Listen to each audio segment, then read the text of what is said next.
नमस्कार साथियों, we are Exampur Sikar के इस एजुकेशन चैनल पर आप लोगों का स्वागत है। दोस्तों, एसएससी जीडी के जो मॉडल पेपर चल रहे थे, उस मॉडल पेपर के अंदर अपन जीके एंड जीएस का जो पार्ट था, उस पार्ट के 20 क्वेश्चनों पर अपन लोग बात करेंगे। तो पहला मॉडल पेपर अपना हो चुका था, आज अपना दूसरा मॉडल पेपर है। दोस्तों, मॉडल पेपर की क्लास स्टार्ट होने से पहले आप लोगों से एक रिक्वेस्ट है कि अभी तक आप लोगों ने हमारे इस चैनल को सब्सक्राइब नहीं किया है तो प्लीज़ सब्सक्राइब कर लीजिए। इसी के साथ आज की क्लास स्टार्ट करते हैं। पहला क्वेश्चन है अपना कि किस पंचवर्षीय योजना के बाद अनवरत योजना या रोलिंग प्लान को लागू किया गया था। तो कौन सी जो पंचवर्षीय योजना है जिसके बाद अनवरत योजना या रोलिंग प्लान को लागू किया गया था? तो दोस्तों, ये किया गया था 5वीं पंचवर्षीय योजना के बाद। अब होता क्या है कि वर्ष 1967-68 की बात करें, 1967-68 के अंदर जनता सरकार ने 5वीं पंचवर्षीय जैसे समाप्त कर दिया और 1968 से लेके 1983 तक 1968 से लेके 1983 तक जो 6 वर्ष एक अनवरत योजना लागू कर दिया, उनका शुभारंभ कर दिया। लेकिन जनता जो सरकार है, इनमें विश्वास खोने के कारण 1980 के अंदर, कब 1980 के इंदिरा गांधी ने अनवरत जो योजना थी उनको बंद करके पुनः क्या करती है, छठी जो पंचवर्षीय योजना उनको लागू कर देती है। तो कहने का तात्पर्य ये है कि 1977 से 78 में जनता सरकार ने 5वीं पंचवर्षीय योजना को तो क्या कर देती है, समाप्त कर दिया, तथा 1978 से लेकर 1983 में 6 वर्षीय जो अनवरत योजना थी, उस अनवरत योजना का शुभारंभ कर दिया था। लेकिन जनता सरकार के मध्य क्या होता है, विश्वास खो देने के कारण 1980 के अंदर इंदिरा गांधी सरकार ने जो अनवरत योजना थी उस योजना को बंद करके पुनः क्या कर देती है, छठी पंचवर्षीय योजना का प्रारंभ कर देती है। अगले प्रश्न की बात करें तो अगला प्रश्न है अपना कि कौन सा कर समाज के गरीब श्रेणी के समुदायों पर बोझ बनता है। तो इनमें से कौन सा कर है जो गरीब श्रेणी के जो समुदाय के लोग हैं उन पर एक बोझ बनता है? पहला है प्रत्यक्ष कर, अप्रत्यक्ष कर, प्रत्यक्ष या अप्रत्यक्ष कर, दोनों या इनमें से कोई नहीं। तो दोस्तों, जो अप्रत्यक्ष कर हैं ये सीधे जनता के जो गरीब लोग हैं, इन गरीब लोगों के ऊपर या गरीब श्रेणी के जो समुदाय हैं उन पर क्या बनता है, बोझ बनता है। क्योंकि ये कर जो सीधे जनता से नहीं लिए जाते हैं, ये कर क्या करते हैं कि जो समान वस्तु की या सेवाओं पर आरोपित होते हैं, यानी प्रत्यक्ष कर। जो अप्रत्यक्ष कर कौन सा कहलाता है वैसे, कि जो वस्तु या जो सेवा कर होते हैं ना, उन करों के अंदर क्या किया जाता है, इनको मिलाया जाता है, जो अप्रत्यक्ष कर कहलाता है। उदाहरण के लिए यदि अपन लोग बात करें कि कोई भी बिक्री का सामान है तो उस पर वो कर मिक्स कर दिया जाता है उन्हीं रेट के अंदर या फिर वेट के अंदर, तो वो कर क्या कहलाता है, अप्रत्यक्ष कर कहलाता है। अगले प्रश्न की बात करें तो अगला प्रश्न है कि डॉक्टर भीमराव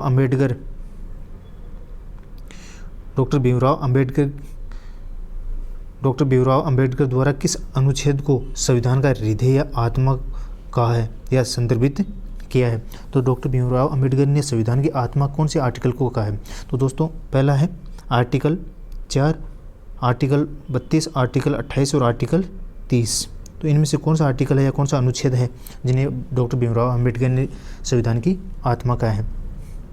तो दोस्तों, भीमराव अंबेडकर ने जो अनुच्छेद 32 है इसको संविधान की क्या कहा है, आत्मा कहा है। डॉक्टर भीमराव अंबेडकर द्वारा दोस्तों अनुच्छेद 32 को संविधान का हृदय आत्मा कहा गया। ये इसलिए कि अनुच्छेद 32 का संबंध है वो संवैधानिक उपचारों के अधिकार से है। क्या है कि जो संवैधानिक अधिकार हैं इनसे इनका क्या है, संबंध है, या फिर ये कह सकते हैं कि जो आर्टिकल 32 है इसमें संवैधानिक उपचारों का क्या है, उल्लेख है। और इसी अनुच्छेद के अंतर्गत 5 रिटें भी जारी की जाती है। किस आर्टिकल के तहत? अनुच्छेद 32 के तहत। अब 5 रिटें कौन सी हैं? पहली रिट है कि न्यायालय द्वारा बंदी प्रत्यक्षीकरण की जो रिट है वो जारी की जाती है।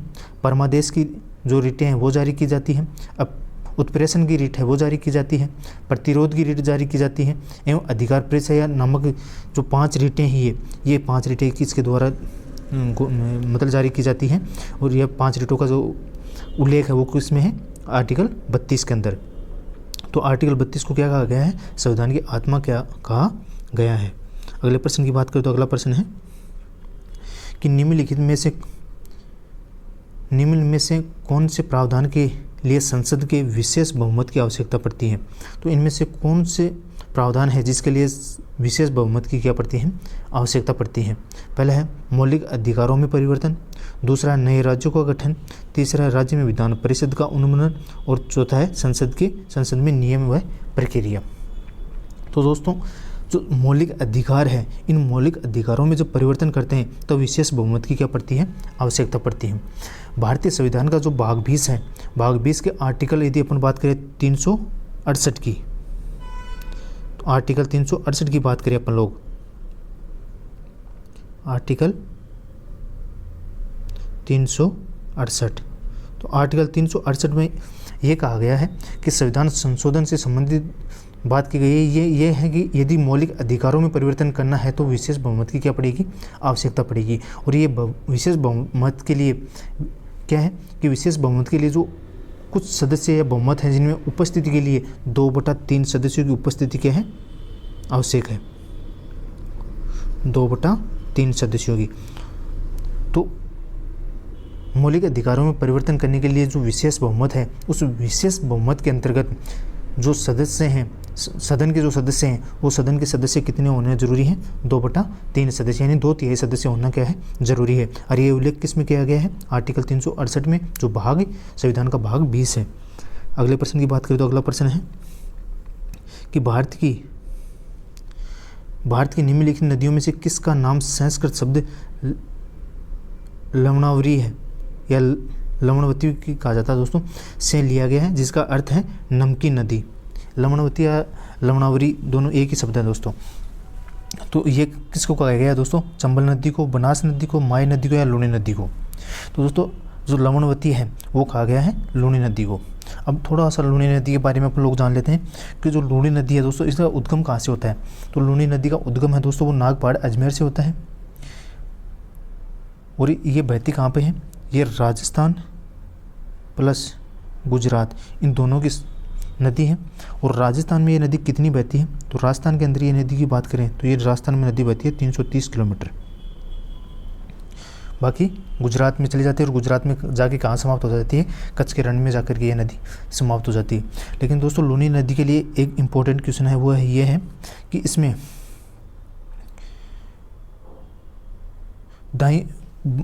दाईं ओर से दोस्तों एक ही नदी आती है। तो बहुत सी बार ये क्वेश्चन पूछा गया है कि लूनी के अंदर दाईं ओर से मिलने वाली एकमात्र नदी है, तो वो एकमात्र नदी कौन सी है, वो है दोस्तों जोजड़ी नदी। जोजड़ी या फिर इसे जोजरी भी कहा जाता है। और अन्य यदि सहायक नदियों की बात करें जो बाईं ओर से मिलती है तो वो है जवाई है, सूकड़ी, गुइया, बांडी, ये प्रमुख नदियाँ हैं जो बाईं ओर से मिलती है। तो एक बार लूनी नदी के बारे में फिर से थोड़ा बहुत देखेंगे कि लूनी नदी है, इनका उद्गम तो होता है दोस्तों अजमेर के नागपाड़ से, राजस्थान में बहती है 330 किलोमीटर। इसका जो अंतिम बिंदु है वो कहाँ है, गुजरात के कच्छ के रण में जाकर के लुप्त हो जाती है। इनकी एकमात्र दाईं ओर से मिलने वाली सहायक नदी है वो है जोजड़ी, और बाईं ओर से मिलने वाली जो सहायक नदियाँ हैं वो है जवाई, सुगड़ी, गुइया, बांडी, ये सब क्या है, बाईं ओर से मिलने वाली नदियाँ हैं। अगले प्रश्न की बात करें तो अगला प्रश्न है कि निम्नलिखित का मिलान कीजिए। तो दोस्तों इनमें से कौन, बक्सर का युद्ध कब होता है, प्लासी का युद्ध कब होता है और हल्दी घाटी का युद्ध कब होता है।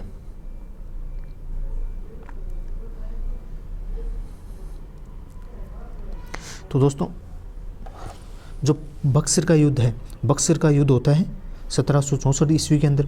प्लासी का युद्ध होता है वो होता है 1757 ईस्वी के अंदर। और हल्दी घाटी का युद्ध होता है ये होता है 1576 के अंदर।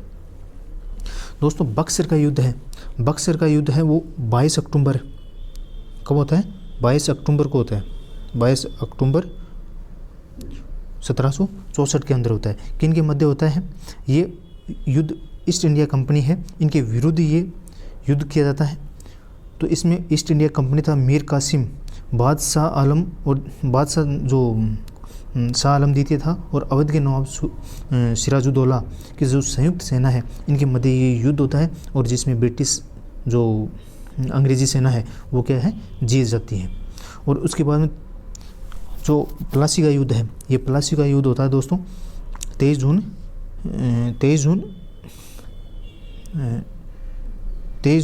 1757 को ये युद्ध होता है।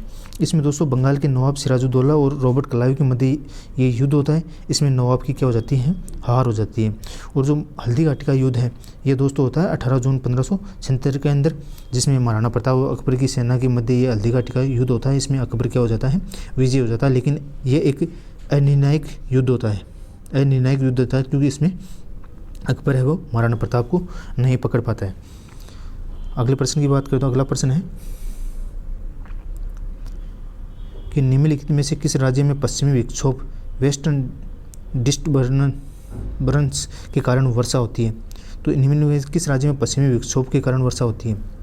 जल्दी से इनका आंसर दे दिए। पंजाब के अंदर, पश्चिमी बंगाल के अंदर, केरल के अंदर या गुजरात के अंदर, इनमें से किस में है जो पश्चिमी विक्षोभ के कारण वर्षा होती है। तो दोस्तों पंजाब के अंदर पश्चिमी विक्षोभ के कारण क्या होती है, वर्षा होती है। भूमध्य सागर में उत्पन्न जो चक्रवात हैं दोस्तों, जब जेट पवनों के साथ बहकर भारत तक पहुंचते हैं तो पश्चिमी विक्षोभ कहलाते हैं। ये उत्तर पश्चिमी भारतीय भागों में जैसे पंजाब, दिल्ली आदि में सर्दियों में होने वाली क्या है, वर्षा है। अगले प्रश्न की बात करें तो अगला प्रश्न क्या है कि पश्चिमी तथा पूर्वी घाटों में प्राप्त वर्षा होती है जबकि दक्कन के पठार में बहुत कम वर्षा होती है। इसका कारण क्या है। तो इसका कारण क्या है दोस्तों कि ये एक वृष्टि छाया क्षेत्र है, ये वायु की दिशा के समांतर स्थित है, ये समुद्र तट से दूर स्थित है, वर्षा वाले बादलों की अनुपस्थिति है। तो दोस्तों ये क्या है, ये एक वृष्टि छाया क्षेत्र है।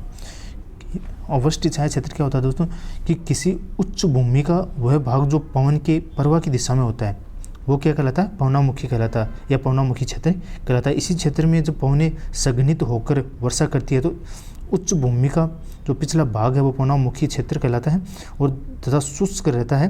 तो इस वृष्टि छाया क्षेत्र जो ये क्षेत्र बनता है उनको अपने लोग क्या कह सकते हैं कि जो क्षेत्र बनता है उनको कहते हैं कि वृष्टि छाया क्षेत्र। जैसे दक्कन का पठार है का पूर्व एवं पश्चिमी से आने वाली जो पवनें के लिए एक वृष्टि छाया क्षेत्र पड़ता है, अतः इस क्षेत्र में क्या होती है, कम वर्षा होती है। अगले प्रश्न की बात करें तो अगला प्रश्न है कि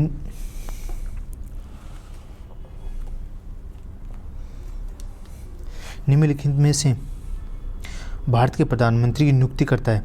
तो इनमें से कौन है जो भारत के प्रधानमंत्री की क्या करता है, नियुक्ति करता है। पहला भारत के राष्ट्रपति, दूसरा भारत के मुख्य चुनाव आयुक्त, भारत के नियंत्रक एवं महालेखा परीक्षक, भारत के मुख्य न्यायाधीश। तो भारत के जो प्रधानमंत्री इनकी नियुक्ति कौन करता है, तो भारत के प्रधानमंत्री की नियुक्ति है वो करता है राष्ट्रपति। तो भारत के प्रधानमंत्री नियुक्ति है वो राष्ट्रपति करता है और प्रधानमंत्री को संसदीय आम चुनाव के परिणाम के आधार पर ही राष्ट्रपति इनको क्या करता है, नियुक्त करता है। प्रधानमंत्री लोकसभा के बहुमत का जो दल है या बहुमतधारी दल का नेता होना जरूरी होता है। अगले प्रश्न की बात करें तो अगला प्रश्न है पादप कोशिका भित्ति मुख्यतः किससे बनी होती है। तो पादप कोशिका भित्ति किससे बनी होती है, लिपिड से, विटामिन से, सेलुलोज से या प्रोटीन से। इनमें से किससे पादप कोशिका या पादप कोशिका भित्ति बनी होती है। तो दोस्तों पादप कोशिका भित्ति ये लिपिड से बनी होती है।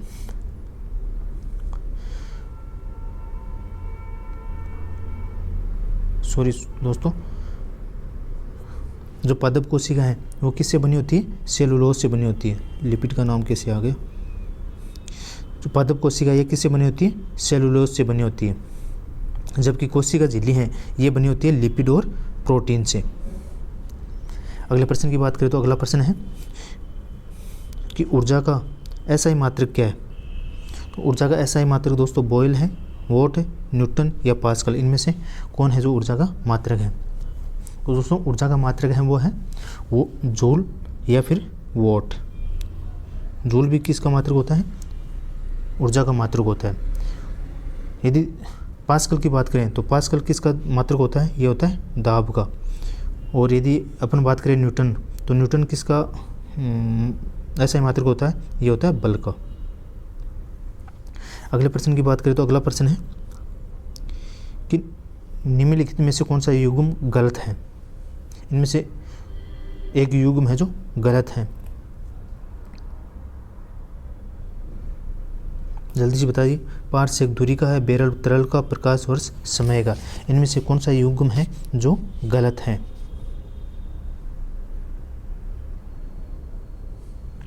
तो दोस्तों इसमें जो प्रकाश वर्ष है ये ऑप्शन गलत है, क्योंकि प्रकाश वर्ष है ये किसका मात्रक है, ये दूरी का मात्रक है, न कि समय का। और जो पारसेक है, पारसेक दूरी का सबसे बड़ा मात्रक है। यदि एक पारसेक की बात करें तो एक पारसेक हो दोस्तों 3.26 प्रकाश वर्ष के बराबर होता है। किसके बराबर होता है, प्रकाश वर्ष के बराबर। तो 3.26 प्रकाश वर्ष के बराबर होता है। और एक प्रकाश वर्ष किसके बराबर होता है, तो दोस्तों एक प्रकाश वर्ष है ना, एक प्रकाश वर्ष होता है 9.46 गुणा 10⁻12 किलोमीटर। एक प्रकाश वर्ष है वो होता है 9.46 गुणा 10⁻12 किलोमीटर, ये होता है एक प्रकाश वर्ष। और बैरल की बात करें तो बैरल है दोस्तों द्रव्य का आयतन का मात्रक होता है। इसमें एक बैरल बराबर होता है 159 लीटर। और जो प्रकाश वर्ष है दोस्तों, ये प्रकाश वर्ष दूरी का मात्रक है जो अंतरिक्ष से क्या करता है, दूरी को नापने का कार्य करता है। अगले प्रश्न की बात करें तो अगला प्रश्न है निम्नलिखित में से कौन सा शब्द अनचाहे ईमेल से संबंधित है। Spam, news group, backbone, updates. तो इनमें से कौन सा शब्द है जो अनचाहे ईमेल से संबंधित है, तो वो है दोस्तों स्पैम। स्पैम दोस्तों क्या है कि ये ईमेल जब जीमेल वगैरह होती है या फिर अपन गूगल वगैरह खोलते हैं तो इसमें जो एड्स होते हैं वो एड्स क्या होते हैं, स्पैम होते हैं। और इनकी जब 2008 के अंदर, अप्रैल 2008 में एक अध्ययन के से पता चलता है कि स्पैम है वो डेली 1 घंटे के अंदर रोज़ हर पर डे के कम से कम 100 अरब स्पैम भेजी जाती है, जिससे क्या है कि जो मेल वगैरह हैं इसमें ऐड वगैरह चलते रहते हैं। अगले प्रश्न की बात करें तो अगला प्रश्न है कि निम्नलिखित में से अनबुझे चूने का रासायनिक सूत्र क्या है। तो दोस्तों अनबुझे रासायनिक जो चूना है, अनबुझे चूने का रासायनिक सूत्र है वो क्या है, C2O, C2CO3, CaO2 और CaO। तो दोस्तों कैल्शियम जो ऑक्साइड है ये क्या है, बिना बुझा हुआ चूना, या फिर ये भी कह सकते हैं कि अनबुझे चूने का रासायनिक सूत्र है। और यदि अपन बुझे हुए चूने की बात करें कि बुझा हुआ चूने का रासायनिक सूत्र क्या है, तो वह है दोस्तों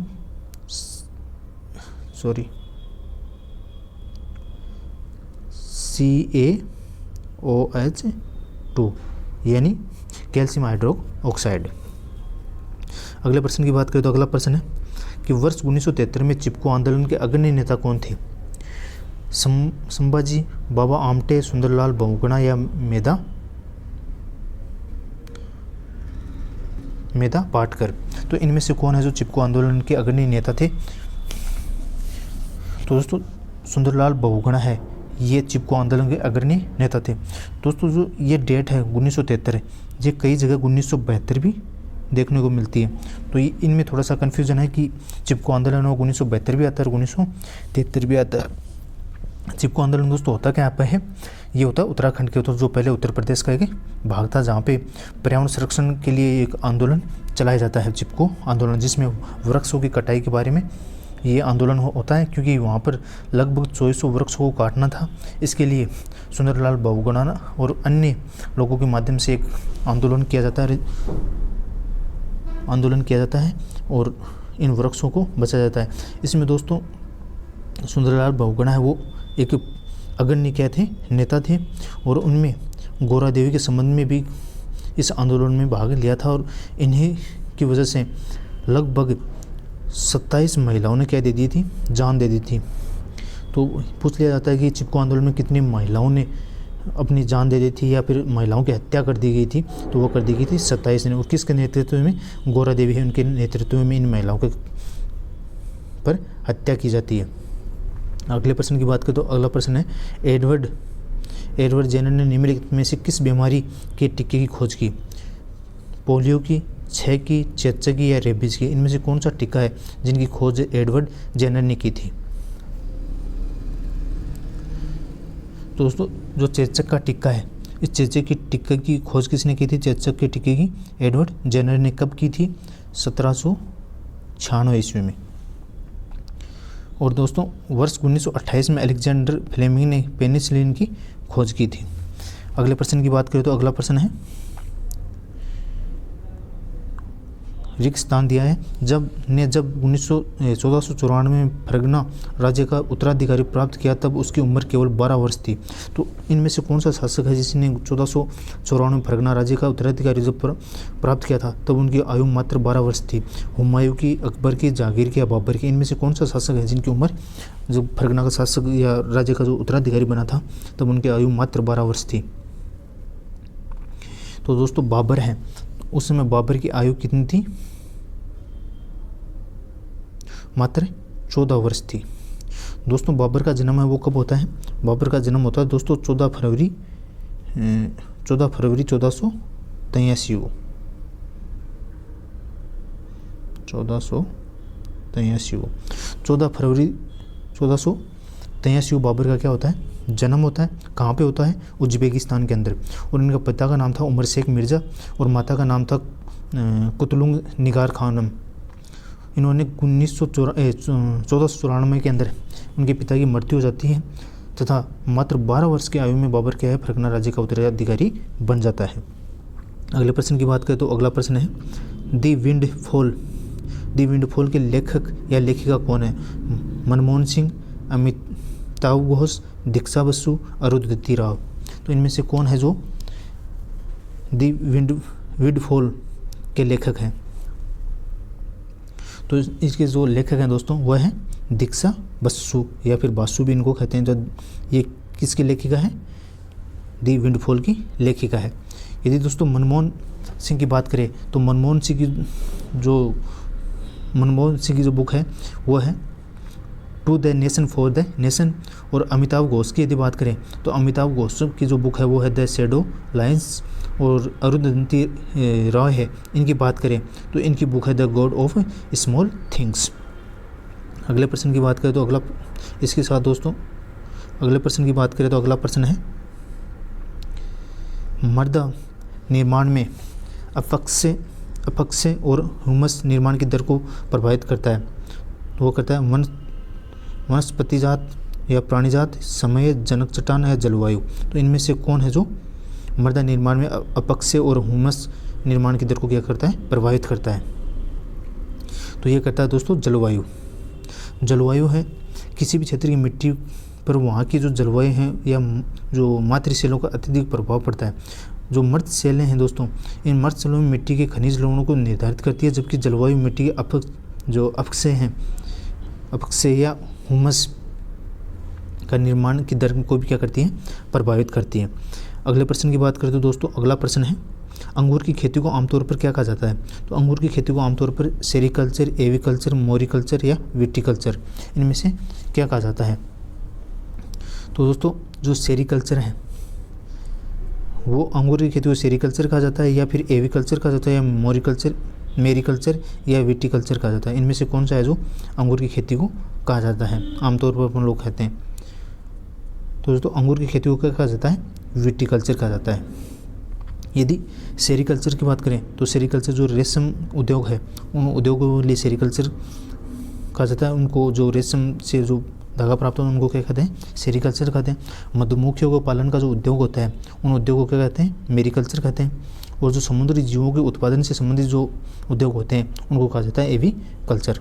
इसी के साथ दोस्तों जो राजस्थान SSCGD के जो GK और GS के जो क्वेश्चन थे वो 20 क्वेश्चन कंप्लीट हुए। दोस्तों आज की क्लास यहीं समाप्त होती है, लेकिन समाप्त होने से पहले आप लोगों से एक बार फिर से रिक्वेस्ट है कि अभी तक हमारे इस चैनल को आप लोगों ने सब्सक्राइब नहीं किया है तो प्लीज़ सब्सक्राइब कर लीजिए। इसके साथ दोस्तों आज की क्लास यहीं समाप्त होती है। धन्यवाद।